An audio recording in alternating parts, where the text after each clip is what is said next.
For me, the first question really becomes, what is hurting? When is it hurting? What position is it hurting in? Let's reproduce that as our baseline assessment point before I start poking and prodding and changing the feedback in the system. Let's say if you're a runner and right now it's hurting your knee, outside of your knee, to jump on one leg or stride or take off through mid stance, we're going to have you hop on one leg. That's what we're going to look at. And what we want to start to collect is information about what part of the movement is creating problems. Is it right off the start? Is it later into the movement? This is going to be our assessment. We are not going to break out into orthopedic tests until we see the context of the bigger picture, because it's going to guide our assessment.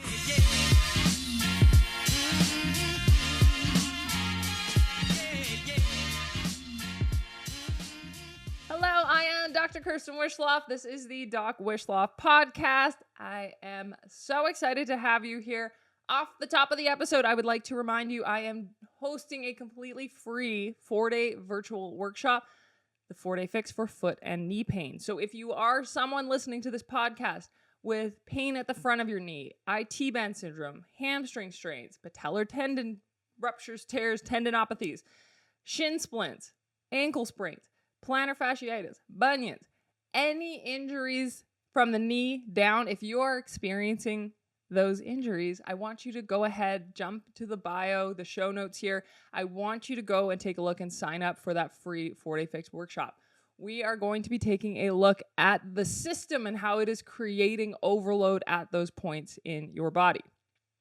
If you are a practitioner, these 4-day fixes is going to be your introduction into my performance assessment process and how we lay out a rehab and treatment plan to solve the problem from the root cause, not chasing the pain. And that is actually what we're going to talk about on today's episode, is utilizing performance care in your clinical practice. So this one is for the practitioners. You can listen to if you're not a practitioner. That's okay. So in school, when you are becoming educated to diagnose pain and distribute treatments onto pain, whatever, style of practice that is, physio, chiro, AT, osteo, whatever the case is, you are taught to look at the site of pain and to create a diagnosis around that site of pain, which is great. This was created because it integrates very nicely into the medical system, which would do surgery on that site, or it would do an intervention on that site, or provide a medication for that site of pain. But this does not give us information about how the movement is creating that site of pain. So these types of diagnoses that focus on the pain, isolated ranges of motion at the site, again, of pain or problem, are not going to be very useful when we're trying to get that person back into an activity, or when the activity itself is creating the overload. So what we're going to talk through today is the process that I use to uncover the underlying cause of the problem within the context of performance, and how we delineate a plan specific to that person and their problem they're experiencing versus a plan based on an injury. Plans for the person and their activity versus plans for the injury. Yes, you can have some information about the injury, and that's going to help you kind of create the plan for the person. But we need to understand everything in the context of movement, because that's what we do for work. If we're not talking about movement, what are we talking about? So let's talk through the process that I use in clinic and the one that I go over in my mentorship for clinicians. So off the hop, when someone's coming into my clinical practice, the first information that I am trying to get out of them and peel and tease down is what is happening inside their body. What is happening in the chemistry? What is happening in past history of injuries? What sports have they done in the past? What is going on in their body? Before we even get to what part hurts or what's going on, we really want to understand the environment with which we are going to be inserting treatment, rehab, etc. An example of this is this past week, I've had a few clients coming in with a variety of injuries, but again, we always go over what is happening in the system.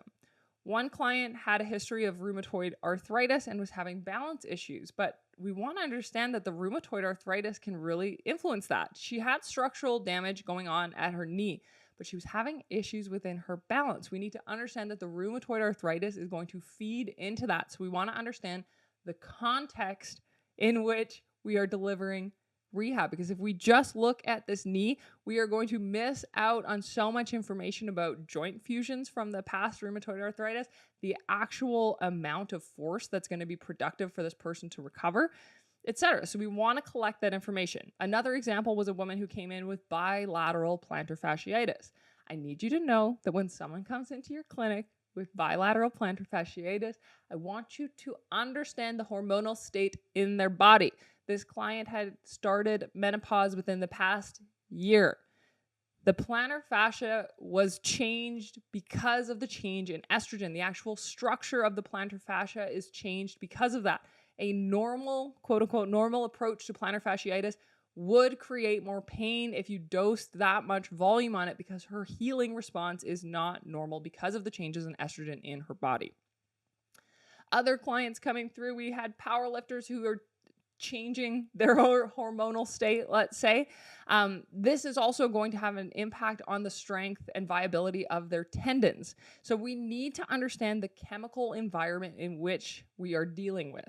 And I think sometimes as a practitioner, you're going through this checklist of stuff to be like, are you going to die today? I need to know. Sign a waiver. But what I want you to think one more step further and do one more step of research on is, how does this change that person's tendon? How does that change this person's joints? How does that change this person's ability to load and train with volume? Do I need to adjust the volume based on the chemical environment in their body? And are they more likely to have heightened pain sensitivity because of that? So classify that person and the health systems in their body as a starting point, because it's going to help you determine how much training volume is going to be effective. We can't just go off the protocol. We need to understand the context in which we are delivering training volume and treatment. So once you've collected information about the environment that person's body is experiencing, I didn't touch on it too much, but you could also talk about training volumes within that, experience within their sport, etc. But collecting information about the state of the structures in their body is really the first point we want to get to. Then we're going to talk about the actual function, the actual injury. So at this point, ultimately, I don't do orthopedic tests until after I gather a sense of what's happening within the system. So for me, the first question really becomes, what is hurting? When is it hurting? What position is it hurting in? Let's reproduce that as our baseline assessment point before I start poking and prodding and changing the feedback in the system. So let's say if you're a runner and right now it's hurting your knee, outside of your knee, to jump on one leg or stride or take off through mid stance, we're going to have you hop on one leg. That's what we're going to look at. And what we want to start to collect is information about what part of the movement is creating problems. Is it right off the start? Is it later into the movement? We're just collecting that information, and we're going to use that as our key assessment.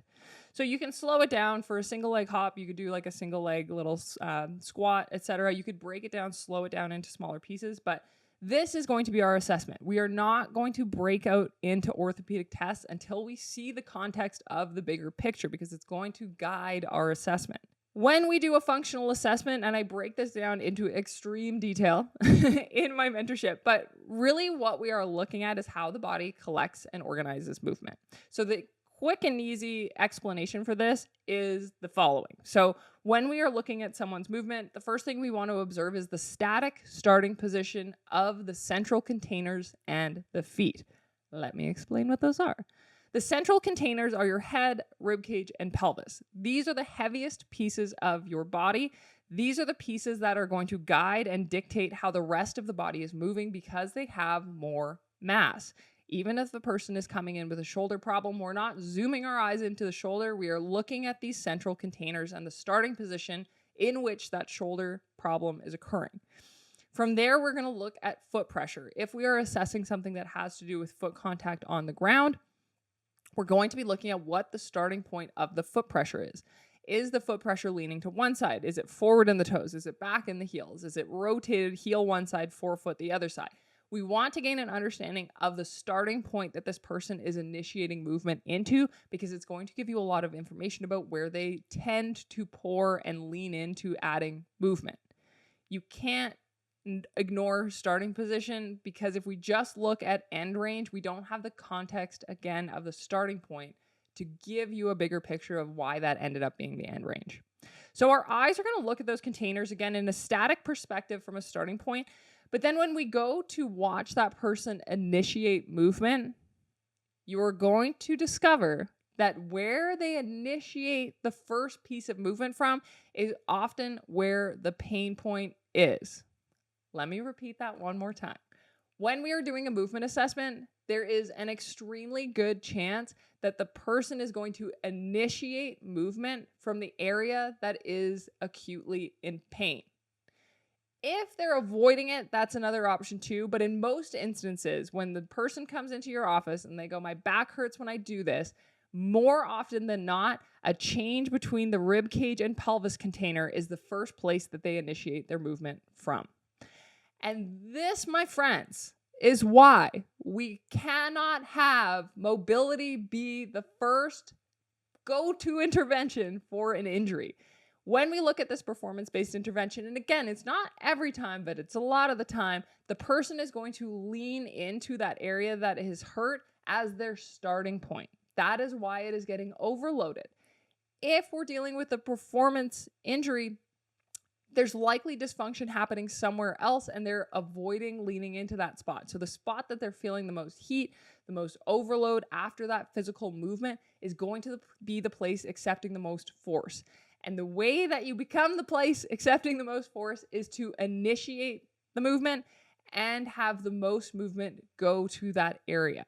So again, we'll look at central containers, head, rib cage, pelvis. We're going to look at how they're balanced over your feet.